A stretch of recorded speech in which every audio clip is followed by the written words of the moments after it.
Timoteo. Primera epístola a Timoteo, capítulo 3. Primera epístola a Timoteo, capítulo 3. Y de esta porción, como de las que ya hemos leído en el culto y en el domingo pasado, surge el mensaje de estos últimos domingos y el del próximo domingo también. Y le he titulado el mensaje de este día: Dios constituyó a los pastores y diáconos, mas es la iglesia quien los reconoce e invita para ello, o a fungir si quieren, ¿verdad? Dios constituyó a los pastores y diáconos, mas es la iglesia quien los reconoce e invita para fungir o para desempeñar. Creo que es entendible, ¿verdad? Primera a Timoteo, capítulo 3, versículos del 1 al 13. Dice así: palabra fiel. Si alguno anhela obispado, buena obra desea, pero es necesario que el obispo sea irreprensible, marido de una sola mujer, sobrio, prudente, decoroso, hospedador, apto para enseñar, no dado al vino, no pendenciero, no codicioso de ganancias deshonestas, sino amable, apacible, no avaro, que gobierne bien su casa, que tenga a sus hijos en sujeción con toda honestidad. Pues el que no sabe gobernar su propia casa, ¿cómo cuidará de la iglesia de Dios? No un neófito, no sea que envaneciéndose caiga en la condenación del diablo. También es necesario que tenga buen testimonio de los de afuera, para que no caiga en descrédito y en lazo del diablo. Los diáconos asimismo deben ser honestos, sin doblez, no dados a mucho vino, no codiciosos de ganancias deshonestas, que guarden el misterio de la fe con limpia conciencia, y esos también sean sometidos a prueba primero, y entonces ejerzan el diaconado si son irreprensibles. Las mujeres asimismo sean honestas, no calumniadoras, sino sobrias, fieles en todo. Los diáconos sean maridos de una sola mujer, y que gobiernen bien sus hijos y sus casas, porque los que ejerzan bien el diaconado ganan para sí un grado honroso y mucha confianza en la fe que es en Cristo Jesús. Dios constituyó a los pastores y diáconos, mas es la iglesia quien los reconoce e invita para ejercer, o para fungir, o para servir, como quieran ustedes poner. En efecto, mis queridos y amados hermanos, ciertamente Dios constituyó a los pastores, a los diáconos, como oficiales en la iglesia, mas es la congregación local quien los llama o invita para ejercer dichos puestos o cargos. ¿Qué características debe buscar la iglesia para ponerlos en su servicio? ¿Cuáles deben ser los requisitos, deberes y privilegios para estos que van a servir como pastores y diáconos? ¿Qué dice la Biblia al respecto? ¿Qué nos enseña la palabra de Dios desde el Antiguo y Nuevo Testamento?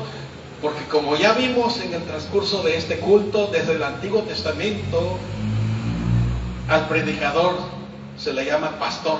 ¿Se acuerdan en Eclesiastés?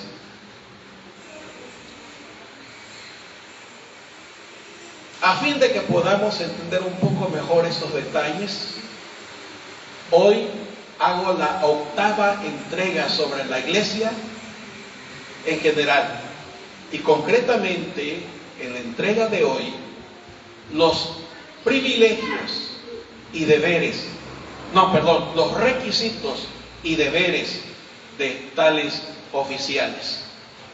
Requisitos y deberes de tales oficiales dentro de la iglesia. Y como ya les he dicho en otras ocasiones, la razón por la cual estoy presentando esta serie sobre la iglesia es porque vamos en la recta final, y no lo digo para lastimar a nadie, sino quiero ponerles en su corazón la realidad de la vida, porque no duramos para siempre en esta tierra. Pero la gran mayoría de ustedes son más jóvenes que nosotros los pastores. Solamente somos 3 mayores de edad, ¿verdad? 4 quizás cabezas de familia, y los demás son jóvenes. Y la lógica dice que los mayores pues ya vamos agotando la vida poco a poco, ¿verdad? Se nos va acortando el cordel. Sea cierto o no, esa postura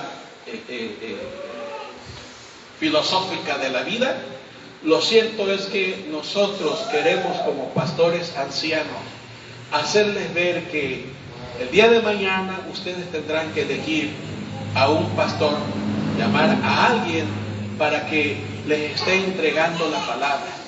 Y quiero, como pastor anciano, decirles qué dice la Biblia al respecto, qué requisitos deben llenar estos, cuáles son sus deberes, que es la temática de esta mañana, de esta octava entrega, para que ustedes sepan discernir, para que ustedes con conocimiento puedan decir: queremos al hermano fulano, queremos al hermano sutano, o a lo mejor, ¿por qué no queremos que la hermana fulana nos dé la palabra? Queremos que la palabra sutana nos traiga la palabra. Ya les dejé dicho en la semana anterior que ante los ojos de Dios todos somos iguales, con diferentes funciones o roles en la vida. Pero finalmente, hermanos, como dice el apóstol Pablo cuando escribe a los de Galacia, los Gálatas, que en la palabra, en el evangelio, en el reino, no hay ni varón ni mujer, ni esclavo ni libre, sino que todos somos iguales delante de la presencia de Dios. En el Antiguo Testamento hay un caso curioso, y lo vamos a leer en el próximo domingo durante el culto, pero quiero adelantarles un poquito. Por eso me voy a reservar la cita. Aquí la tengo preparada, pero me la voy a reservar para que no anden en este momento buscando y leyéndole y así se distraigan. En el Antiguo Testamento, 2 reyes que se hicieron parientes políticos, es decir, los hijos se casaron. Los reinos eran enemigos en cierta manera, y se casaron para emparentar. Y entonces el rey del norte iba a tener una guerra e invitó al rey del sur, que era pues ya su pariente político, y le dijo: oye, consuegro, como le haya dicho, ¿no? Acompáñame, voy a la guerra. Y entonces el rey del sur era un poco más temeroso a Dios. El otro era un pillo, era como uno de los cretenses, para que tengan una idea. Era cruel, era malvado, era goloso, era comelón, era bebedor, era borracho, era egoísta, codicioso. Así era ese rey. Les voy a adelantar el nombre de ese rey para que ya entiendan. Acab, así se llamaba, para los que han leído la Biblia, ¿no? Y le dijo Acab a Josafat: oye, vamos, acompáñame a la guerra. Y ya se reunieron ahí toda la cosa, y de pronto dice Josafat: oye, pero vamos a consultar la palabra de Dios, ¿no? Al profeta de Dios, al predicador de Dios, a ver qué nos dice. No, pues sí, yo tengo los míos, tú no te preocupes. No, dice, pero yo quiero oír el profeta, el predicador de Dios. Y entonces lo mandaron a llamar, dijo el nombre, que me lo voy a reservar porque ya le di mucho de pistas, y le dijo: mira, hay que salir a la guerra, porque ciertamente vas a vencerlos. Pero Acab se dio cuenta que le estaba hablando irónicamente, y le dijo: te conjuro por Jehová que me digas la verdad. Y entonces le dijo: mira, yo vi a las ovejas de Israel como ovejas sin pastor. Y se puso pero bien enojado acá, porque no le dijo el predicador lo que él quería oír. Y le dice, no te he dicho que estas puras cosas malas me dicen, miserable. Y lo mandó al bote. Digo, cualquier parecido en el día de hoy sería mera coincidencia. No nos van a poner en el bote a los pastores ninguna de las iglesias. Pero cuántas veces así nos dicen, ay, estamos hartos, estamos cansados, y que allá, y que acá, y aquí. El próximo domingo vamos a leer la historia para que tengan todo el detallito. Digo esto, hermanos, porque a veces nosotros, los de la congregación, queremos que nos den por nuestro lado, ¿sí o no? Queremos que nos digan, ay, Dios nos ama, Dios es bueno, y es cierto eso. Pero no queremos que nos digan que Dios es justo y que Dios es retribuidor de aquellos que se portan mal, que Dios dice, eso no queremos oír. No, queremos que Dios nos abraza, queremos que nos digan que Dios nos ama, queremos que nos digan que Dios nos bendice y que nos llena de su gloria y que casi nos va a hacer millonarios. Y así hay muchos mentirosos hoy desde los púlpitos que están diciendo, hey, trae tu pacto y Dios te va a hacer empresario y Dios te va a poner como dueño de tu propia empresa, para sacarle su dinero a esos que de buena fe traen sus ofrendas, cuando la ofrenda debe de ser entregada como expresión de adoración, como expresión de devoción, como expresión de obediencia, y no ninguna manipulación divina, porque a Dios no se le puede manipular. Digo eso también, mis amados y queridos hermanos, porque luego dentro de la congregación, ¿cómo hay pleito entre los hermanos porque quieren tener un puesto? ¿Sí no sé si han estado en alguna congregación donde han oído cómo los hermanos se pelean el diaconado y cómo se cabildean? ¿Sí saben qué es cabildear, verdad? Empieza a hacerse la política, ahí vamos a nombrar a fulano de tal, es mi compa, es mi amigo, es mi cuate, mira, él sí nos va a dar por nuestro lado. Y hay otros casos donde muchos anhelan el pastorado, gente de la iglesia quieren ser pastor, y la Biblia dice, qué bueno que lo anhelan. Es más que dice la Biblia cuando leímos, si alguno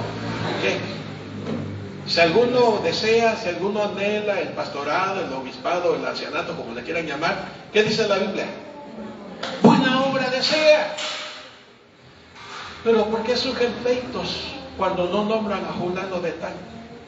Cuando no nombran a fulana de tal, ¿por qué hay divisiones? ¿Por qué hay dimes y diretes? Mire, en una congregación se llegó al grado de la discordia por los nombramientos, que hermanos iban con armas de fuego al culto. ¿Pueden imaginar eso? No me lo estoy inventando, me reservo el nombre de la iglesia. Pero algunos que ustedes me están escuchando han de saber esto, porque esto fue conocido a nivel nacional dentro de la denominación. Armas de fuego dentro de la iglesia y amenazas. ¿Cómo es posible esto? ¿Hasta dónde llegó la iglesia? Ya vimos el domingo pasado para qué puso Dios a los pastores y diáconos. ¿Se acuerdan? ¿Los puso para qué? A ver, una pequeña recordada. ¿Para qué puso Dios a los pastores? ¿Para qué? Creo para dar la palabra hoy. En cierta manera tiene razón, pero por aquí hoy la respuesta un poquito más precisa. ¿Para qué? ¿Qué dijo la Biblia? Lo leímos. ¿Para qué fueron puestos los pastores? Para edificar a los santos. ¿Qué significa edificar? Para capacitar, para adiestrar a los santos, para que estén preparados para toda buena obra del ministerio. Efesios capítulo 4, así lo dice, hermanos. Dios constituyó a los pastores, a los evangelistas, a los misioneros, a los predicadores, a los maestros, para perfeccionar a los santos, para hacerlos crecer, y hasta no dice a qué estatura. ¿Cuál es la estatura? Hasta la estatura del varón perfecto. ¿Quién es el varón perfecto? El Señor Jesucristo. hasta que seamos todos del mismo sentir, dice Filipenses, que hubo en el Señor Jesucristo. Dios anhela que todos los creyentes crezcamos en la fe, en la gracia y en el conocimiento de nuestro Señor Jesucristo. Eso lo vimos el domingo pasado cuando Dios instituyó a los pastores. Hoy es la iglesia la que los invita a fungir o a ejercer dichos cargos. Dios los instituye, pero ¿quién los llama? ¿Quién los invita a servir? La iglesia. Ustedes. Cuando yo no esté, cuando yo haya partido de este lugar y de esta tierra, ¿a quién van a llamar ustedes? Porque no estén esperando que venga alguien y yo soy el pastor. Y si ustedes no han aprendido nada de lo que les he enseñado, van a decir, sí, pastor, usted sirva. No, les estoy enseñando qué requisitos dice la Biblia. Ojo, no qué requisitos dice la denominación. ¿Me estoy explicando? No qué reglas tiene que cumplir el pastor por nuestra denominación. No.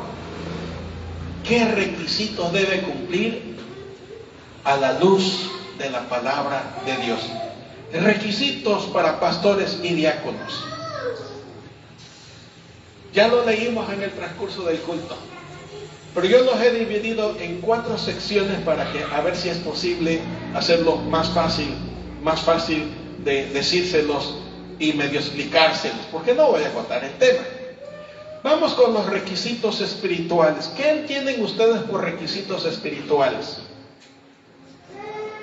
¿Qué es un requisito espiritual? Primero, que se ha convertido en la fe. Ahí dice que no sea un neófito, es decir, uno que no sabe nada de la fe, uno que no sabe nada del evangelio, nomás porque traiga más saliva ya va a ser el rey, ¿no? Por ahí hay otra historieta también acerca de que por ahí los árboles del campo donde se reunieron allí en el Antiguo Testamento y dijeron, ¿y ahora quién va a ser nuestro rey? Y le vinieron a decir a uno, a otro y a otro, y nadie quería la responsabilidad, y de pronto dijo ¿cómo se llama? La zarza, ¿no? La zarza es un arbusto espinoso. Aquí la conocemos en nuestra región como la dormilona. ¿Sí la han conocido? ¿Sí la conocen? Usted la toca y se duerme. Bueno, yo voy a ser la reina de ustedes, ¿no? Imaginen a dónde los iba a guiar un arbusto a todos los árboles grandes. Dijo el Señor Jesús, hermanos, que un ciego no puede guiar a otro ciego. Entonces, número 1, que sea convertido a la fe, que sepa sobre la fe, que sepa sobre la palabra de Dios, que conozca las sagradas escrituras, que viva en la voluntad de Dios, que viva en el temor de Dios. Y cuando vimos en el libro de los Hechos, el primer requisito era que fueran llenos del Espíritu Santo, ¿se acuerdan? Lleno del Espíritu Santo. Una persona carnal que vive en el mundo no puede pararse en este lugar, hermano. No estoy hablando de ser santurrones, estoy hablando de una persona que tenga principios, que quiera agradar a Dios, principios en su vida de honrar y de glorificar a Dios. Él será un digno mensajero de la palabra, un digno del Evangelio de Cristo, que pueda compartir las verdades de las Sagradas Escrituras, porque alguien que no la respeta, ¿cómo va a guiar a la grey a que respete la palabra? Aquí en los requisitos dice que tenga buen testimonio de los de afuera, que inclusive la gente de afuera reconozca que ese que está enfrente de ustedes es un hombre de Dios, es un hombre que teme al Señor y que lo quiere servir con todo su corazón. No estamos hablando de perfectos, porque en esta tierra no existe el ser perfecto, pero sí estamos hablando de una persona que quiera honrar a Dios con sus principios espirituales establecidos en la palabra de Dios, como es la llenura del Espíritu Santo. Eso quiere decir de obediencia, de entrega, de devoción, de fervor, de oración y por qué no de ayuno también, donde no ponga como pretexto el dolor de cabeza para ya no venir al culto y dar la palabra. Hace muchos años atrás me invitó un pastor, estoy hablando de hace más de 45 años. Me invitó un pastor para que yo fuera a dar la palabra y yo lo vi y le dije: fulano, pero si yo te veo bien, tienes fiebre, tienes calentura, traía lentes oscuros, yo te veo bien, ¿por qué no quieres dar la palabra? No, dice, y se saca los lentes. Tenía una, pues no sé cómo se llama eso en el léxico médico, doctor, pero le decimos en el lenguaje popular le decimos perrilla. ¿Sí? ¿Un qué? Bueno, no escucha, pero eso fue nivel doctor. Popularmente le llamamos perrilla o un absceso, no sé cómo se llama. Ella lo dijo, pero yo no alcancé a oír. Y yo le dije: pero por una perrilla no vas a dar la palabra. No, dice, es que no me voy a estar así enfrente, delante de todos. Hace una semana estaba justamente predicando la palabra como hoy, empezó la lluvia.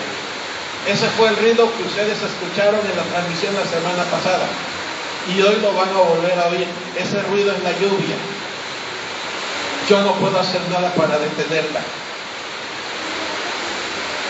Pero les voy a pedir su atención para que podamos proseguir, y a ustedes, mis hermanos que me están siguiendo, no hagan tanto caso del ruido, es la lluvia lo que está ocasionando el ruido.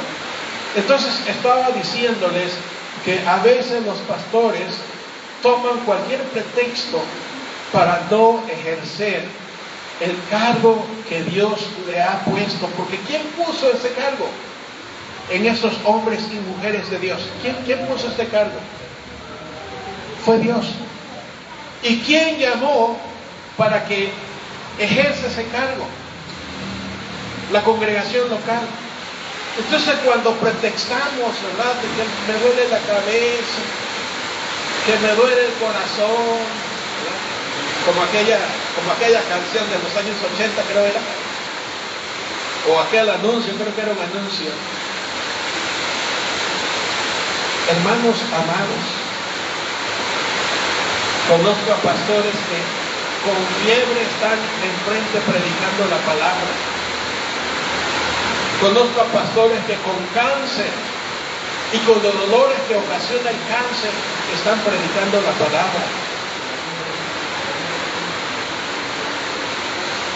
He conocido a pastores con enfermedades diferentes y distintas, dolorosas, que están fielmente. Pero también he conocido a pastores que jóvenes todavía, con mucha capacidad física, cuelgan la Biblia, por decirlo así, la cierran y dicen: me jubilo. Me jubilo. Yo no sé qué tan honesto es decir me jubilo. Yo no sé qué tan honesto es decir ya llegué a mi ciclo. No lo sé. Dios es el que juzga. Pero no olviden ustedes, hermanos de la iglesia, quien puso ese oficio en hombres y mujeres de su iglesia es Dios, y que es la congregación local la que los invita a ejercer dicho cargo. Y por eso es muy importante, cuando hablamos de los requisitos espirituales de un hombre o de una mujer, que sea piadosa, que sea temerosa de Dios, que sea lleno del Espíritu Santo, que sea sabio. ¿Y se acuerdan qué dice la Biblia al respecto? El principio de la sabiduría es el temor al Señor. Ese es el principio de la sabiduría, que sea santo. Y la definición del término santidad es la armonía pedida por Dios si me permiten usar la expresión.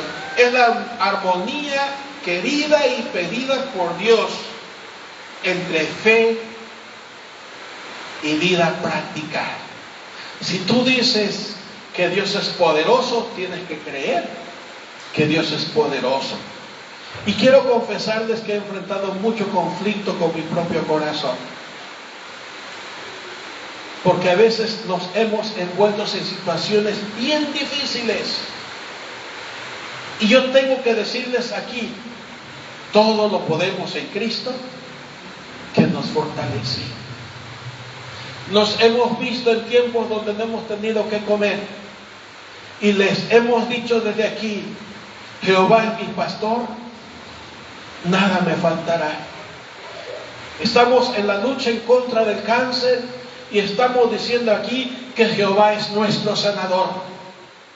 Estamos en compromisos financieros y tenemos que decir desde aquí con todo el corazón que Él nos va a proveer, porque Él es el dueño del oro y de la plata, dice la palabra de Dios.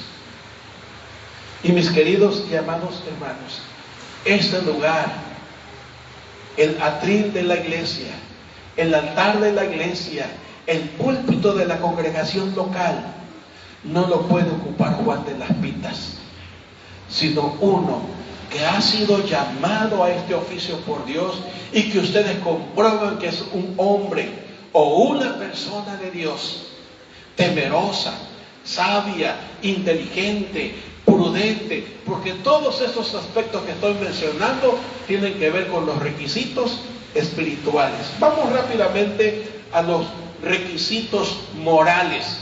Cuando hablamos de los requisitos morales, ¿a qué nos queremos referir? Todo eso está mencionado en la lista que ya leímos. Yo traté de clasificarlos para que sea más fácil de entender.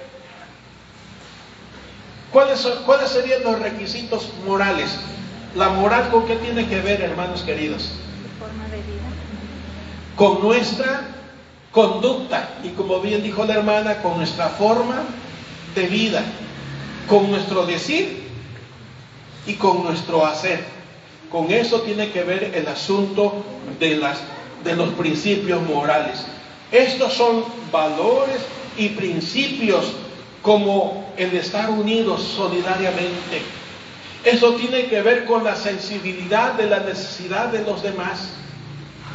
Y cuando hablamos de sensibilidad, quiero traerles una ilustración que menciona el libro de los Hechos.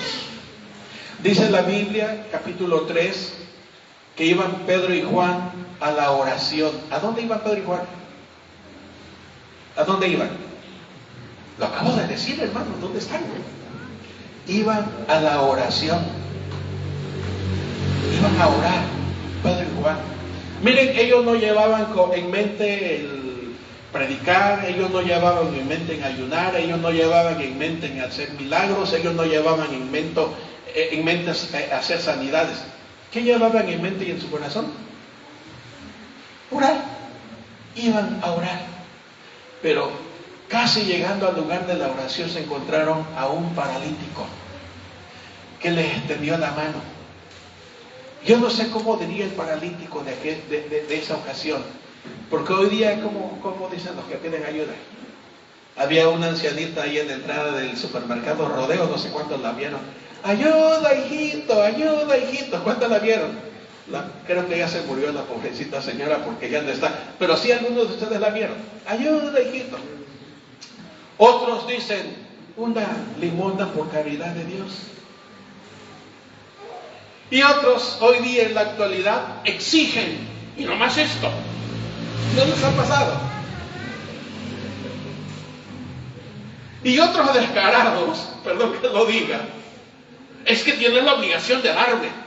No se los han encontrado, porque yo me los he encontrado así. No, espérate, no hay ninguna obligación. Pero sí la evidencia que debe ser sensible a la necesidad del otro. Y Pedro y Juan, cuando se toparon con aquel que quizás les pidió la ayuda como se las haya pedido, le dice Pedro, mira, no tengo ni plata ni oro. Y yo no sé si se mostró su cinturón para decir, mira, no hay nada, porque hoy día sacamos las bolas, mira, no traigo nada. en algún caso.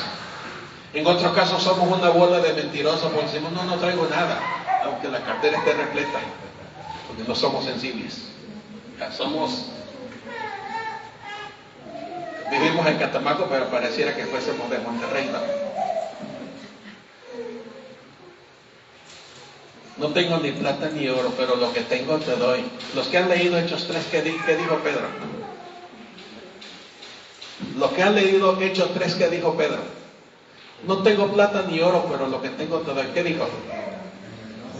En el nombre de Jesús, levántate y anda. No recibió una moneda, aquel paralítico recibió algo mucho mejor. Pero eso se dio sí por el poder del Señor, pero por la sensibilidad de estos hombres de Dios llamados Pedro y Juan. Fueron sensibles. Y ahí dice la palabra, que sean cortés, que sean amables. Así lo dice con esas palabras cuando hablamos de sensibilidad. Que sean cortés, que sean amables, que sean apacibles, no avaro. Ojo, no avaro. ¿Saben qué significa esa palabra? Que no sean codos, que no solamente estén pensando en guardar y guardar. Cualquier parecido aquí que solamente esté guardando y guardando, usted se va a morir. ¿Qué va a hacer de eso?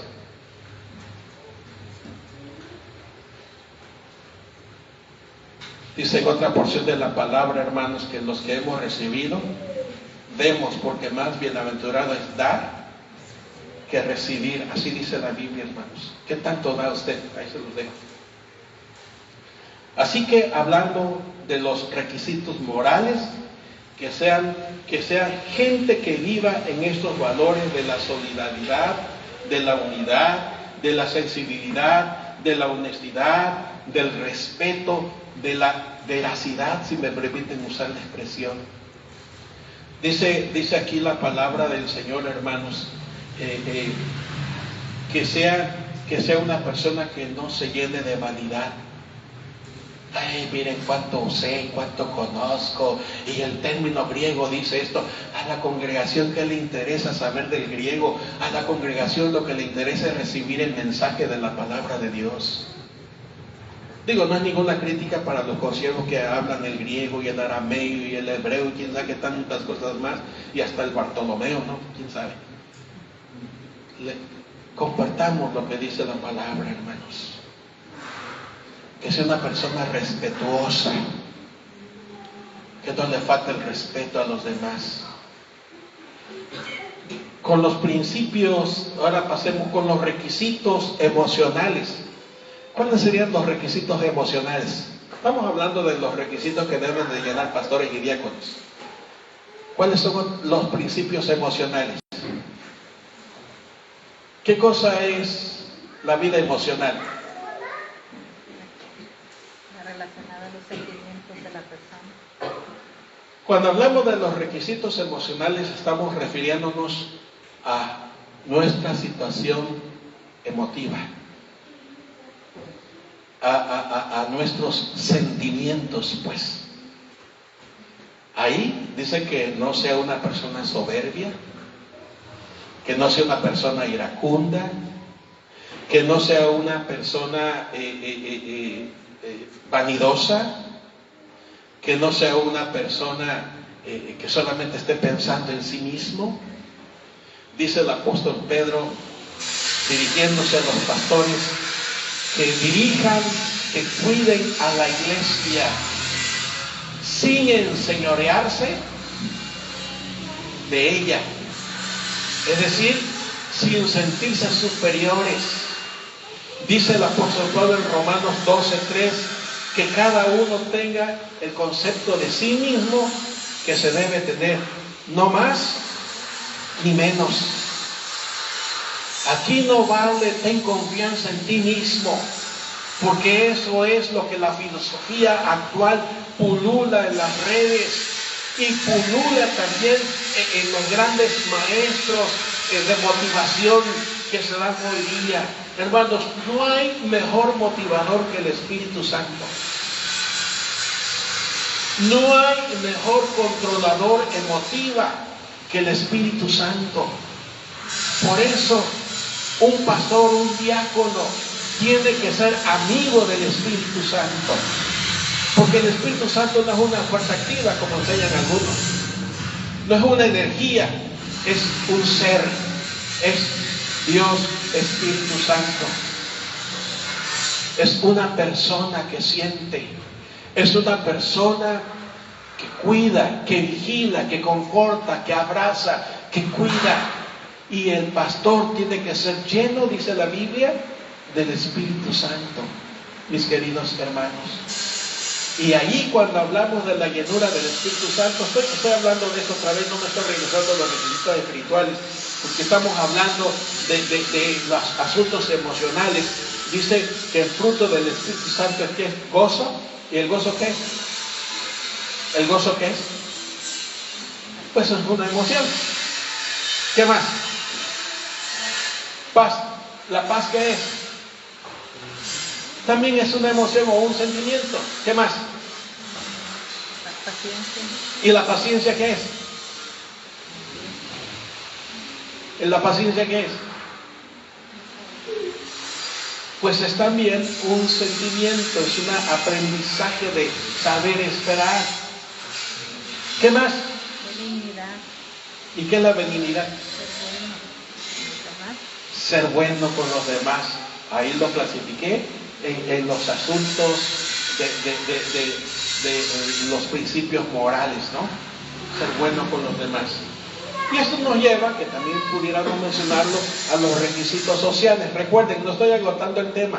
Ya ustedes tienen la cita, ya hemos leído la cita. Ahí se nos dan por nombre los requisitos. Yo lo único que hice fue tratarnos de ponerlo en un pequeño orden, que es muy personal. Pueden o no pueden estar de acuerdo, pero es una manera de poder explicarlo muy simple o sencillamente. Así que cuando hablamos de los requisitos sociales, que se lleve bien con todos los demás. Ahí dice que tenga buen testimonio con los de afuera, ¿no? ¿Y cómo voy a tener un buen testimonio con los de afuera? Como se dice popularmente, siendo una buena persona, siendo un buen ser humano, ¿verdad? Ahí dice no pica pleito, ¿verdad? No pica pleito. Bueno, yo estoy usando la palabra picapleito, pero ahí uso otro término, ¿no? Eso está en Tito. Luego también, hermanos, que sea una persona honesta, recta, prudente, sensata, etcétera, etcétera. Recuerden que los requisitos por nombre están en 1 Timoteo capítulo 3 y en Tito capítulo 1 y en Hechos capítulo 6. Ahí están todos los requisitos por nombre. Yo lo único que hice es decir, miren, los principios espirituales, y el número 1, que sea un convertido en la fe, que sea lleno del Espíritu Santo, que conozca las Sagradas Escrituras. Y luego hablé un poquito de los principios morales que tienen que ver con nuestra conducta, con nuestra manera de andar, con nuestra manera de tratar a los demás. Yo también lo repetí por los principios sociales también. Así que muy rápidamente he hablado de los requisitos que deben de tener estas personas, hombres y mujeres, puestos por Dios en la iglesia. Denme un minutito para hablarles sobre deberes. ¿Cuáles deben ser algunos de las ocupaciones que tienen que hacer estas personas? Para no repetir, deben hacer sus deberes. ¿Cuáles creen ustedes que deben hacer sus deberes? Así rápido. ¿Cuáles son los deberes de pastores y diáconos?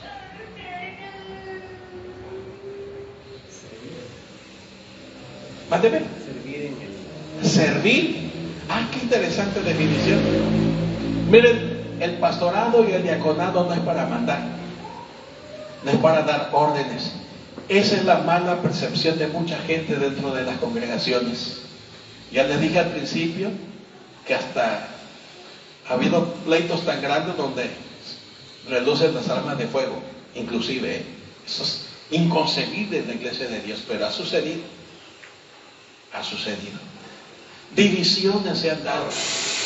Una vez oí a X hermano, hace mucho tiempo también, que le dijo a otro X hermano: ¿qué huesito te tocó?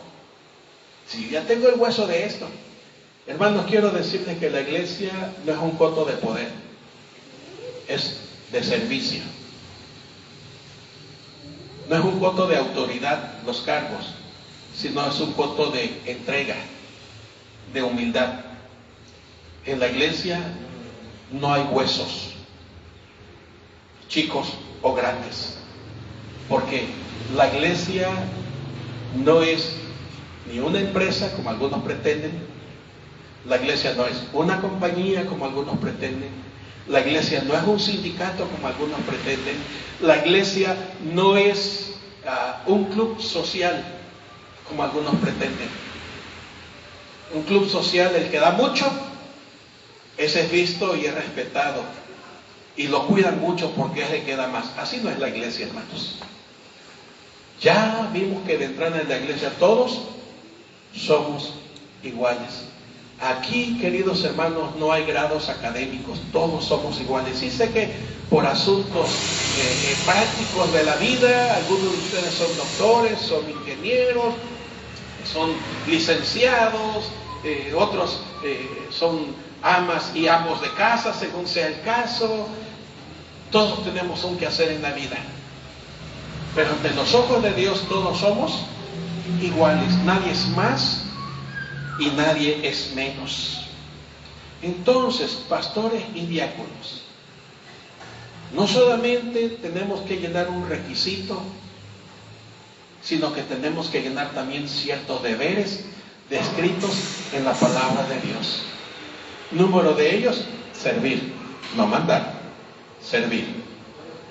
Otro de ellos, mis amados hermanos, lo vimos la semana pasada, es cuidar, es guiar, es vigilarlos, no en el sentido de ser policías, sino de que vivan la fe en la palabra de Dios. A eso me refiero por vigilar, que sus vidas caminen para honrar y glorificar a Dios. Amén. Predicar la palabra en todo tiempo. Y ya vimos en el transcurso de este culto que habrá momentos en que dichas palabras se parecieran a qué, hermanos. Ya lo vimos en Eclesiastés. ¿Se parecieran a qué? ¿A qué? A aguijones. ¿Y a qué también? A clavos hincados. ¿Y qué es un clavo hincado? Enterrado. Adentro, un enterrado. Dice la Biblia que así son las palabras del predicador dadas ¿por un qué? En el Antiguo Testamento lo dice. Porque algunos, a mí no me hable del Antiguo Testamento. ¿A poco ya dejó de ser palabra de Dios porque usted diga, a mí no me hable del Antiguo Testamento? No, hermanos, la palabra de Dios es desde Génesis 1 hasta el último versículo del Apocalipsis. Esa es la palabra de Dios. No podemos decir, es que a mí no me gusta. No, Señor, si la palabra de Dios no es para que le guste a usted, es para que la respetemos, es para que la obedezcamos. Para eso es la palabra de Dios. ¿Se acuerdan que le dijo Pablo al joven Timoteo? Predicas a tiempo. ¿Y qué más le dijo? ¿Y qué quiere decir eso? A toda hora y en todo tiempo tienes que predicar la palabra. Una vez visitando una familia me dijo, pastor, deja un ladito su Biblia, vamos a platicar de la vida diaria. Digo, hermano, es que no podemos vivir nuestra vida sin reflejarnos en la palabra de Dios, porque la palabra de Dios es nuestro espejo ahora. Así dice la Biblia.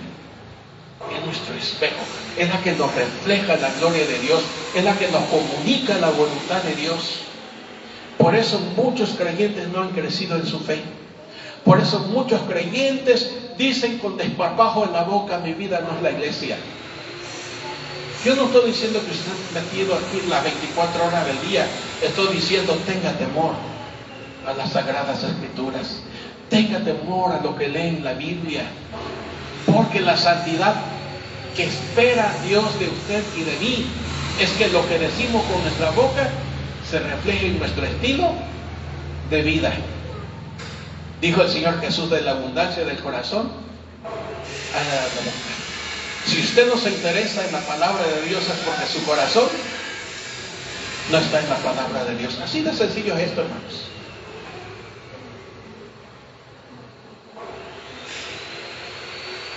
Un último deber, hay muchos, pero un último deber es servirlo, pero con alegría, con gozo, con contentamiento, no enseñoreándonos sobre la congregación.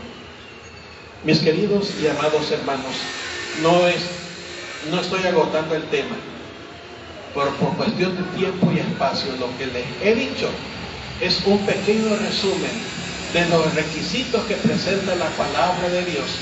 En Hechos capítulo 20, el apóstol Pablo le dijo a todos los pastores que mandó a llamar cuando él se estaba despidiendo en Éfeso: cuiden a la iglesia de Dios que ha puesto en sus manos. Diríjanle, predíquenle con ánimo, sin estimar esfuerzo y sin deseos de ganancias deshonestas, como también lo menciona el apóstol Pedro en su escrito. Espero en el Señor que el día en que yo ya no esté con ustedes y llamen a su pastor, recuerden de los requisitos que pide la Biblia. No aquellos requisitos que ponen las denominaciones, que hablen lenguas. No, así lo dice la Biblia. Que vista de saco y corbata. No, así lo dice la Biblia. Y no tengo nada en contra de los que visten saco y corbata. Qué bueno que lo pueden hacer. Pero esos no son requisitos que dice la Biblia. Y muchas congregaciones ponen más el requisito en lo que están viendo que los requisitos que establece Dios en su palabra. No, es que ese pastor, me dijo una congregación, no, hombre, es que ese pastor nos pidió tanto de sueldo y no queremos invitar a uno que no se interese. No, pues si el pastor no come aire también. Pero bueno, eso es tema de otro asunto. Dios nos bendiga y nos guarde en su gracia. Y que cuando llegue ese día, mis queridos y amados hermanos, ese día, de veras podamos decir: a mi nombre yo pedí y responderé, habiendo oído lo que dice la palabra. Vamos a cantar un último canto antes de comer el pan y beber la copa. Y mientras cantamos vamos a